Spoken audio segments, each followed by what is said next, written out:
Hello, all, and welcome back to another lecture in our series of AML and KYC.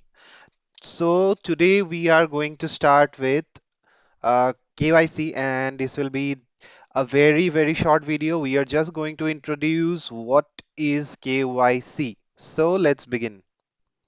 So, what is KYC? KYC stands for Know Your Customer. Everybody of you have heard about KYC somewhere or the other. You have been to a financial institution, you have been to any place where they need to establish a connection with you. They will be asking or they will be handing out a form where it is a KYC form. So basically, KYC stands for Know Your Customer. So what is this? This is nothing. It's basically a process used by businesses. Okay. So and this specifically concentrates to financial institutions more.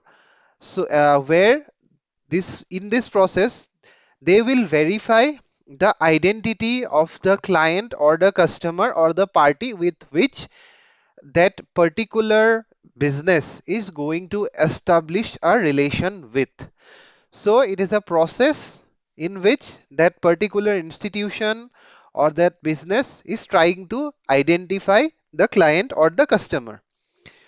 So the main goal basically behind doing this is knowing with whom they are going to have a business relationship so that there is no money laundering done or any terror financing is going through or any fraud is being committed from the client's end. So this is a gist of KYC and why KYC is done. S- So what are the KYC stages basically? So the first stage in a KYC process is customer identification. So here clients are asked to provide personal information and documentation. So if you have been to any banks, if you have been to any institutions, financial institutions, they will hand over you a form and they will ask you to provide certain documents like your ID proof with a photograph, your address proof, they sometimes will ask for your driver's license or say social security number or say Aadhaar number. So these kind of identifying proof that links you uh, is asked in this stage, customer identification. So this is basically in the basic KYC, this things are asked. Now the next stage, once these information is gathered, the next stage is the due diligence stage, in which the business or the institute or the bank, whatever is that, they will go ahead and check whatever documents you have provided to them to establish who you are. Are those documents genuine? Are those documents pointing out to you? They will be going ahead and checking across a various database that these institutions maintain. Also, there are financial regulatory authorities across the world. They maintain certain kind of database. So, for example, one database would be FATF, like database, the gray list and the black list. Then there is OFAC list for US. Then there are certain business list, internal business list, in which data is present, and they will be going ahead and checking across all these lists. They will ascertain whether you are someone who is into politics, you are in or you are not exposed to politics. How much of exposure do you have to public money or public influence? So these kind of things they are going to access, and then this phase is known as the due diligence, in which they are checking the documents against what you have claimed. Now the next stage will be risk assessment. So what does risk assessment means?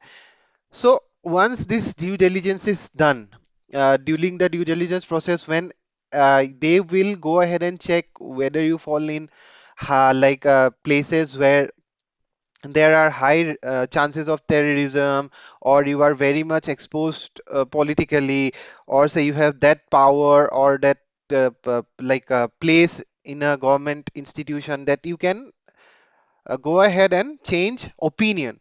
Or are you a basic individual who is trying to establish a business, or you are a normal individual who have job, who have everything? This is ascertain, like what is your exposure.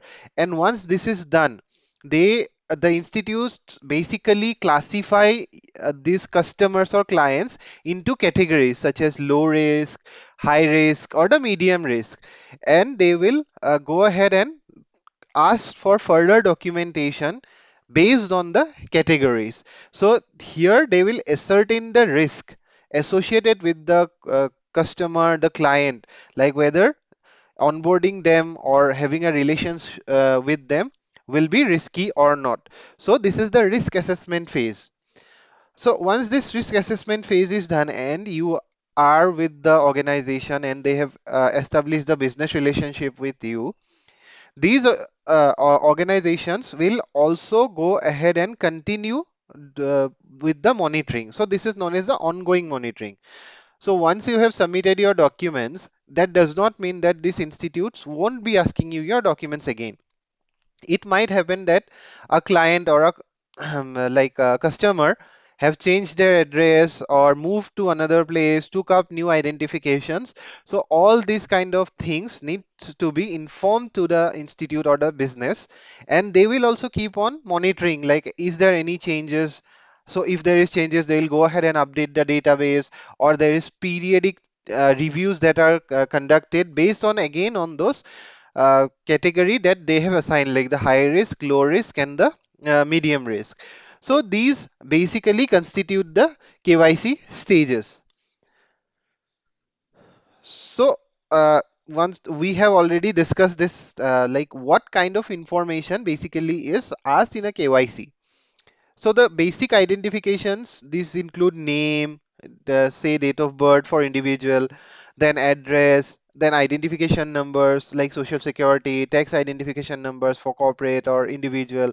So these kind of things, basic details in which establishment is done, is asked in a basic KYC. Then when there is a high risk customers or clients involved, then source of fund or source of wealth, these kind of information are also asked by these institutions.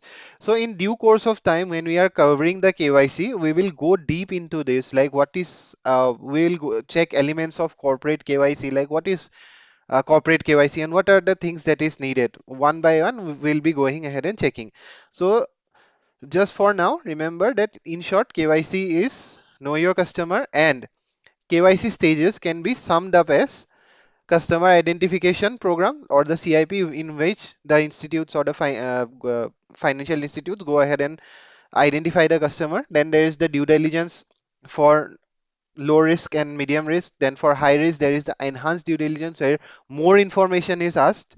Then there is again the continuous monitoring that I already mentioned, that once you have established a relationship with business relation with the institution or the business, they will continue to monitor over the term in which you have a business relation with them.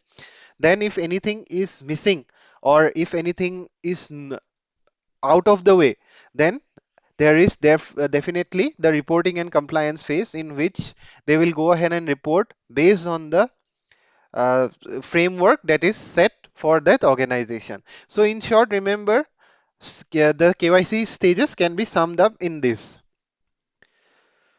So thank you all. This was it for today. So as usual, please keep subscribing. It's your support that helps me make these videos. In the next video, we will definitely see what is KYC for corporates and elements of corporate KYC. So stay tuned, because that is one of the most important things if you are preparing for any job interview. That's what they focus on basically. So thank you all, and keep subscribing.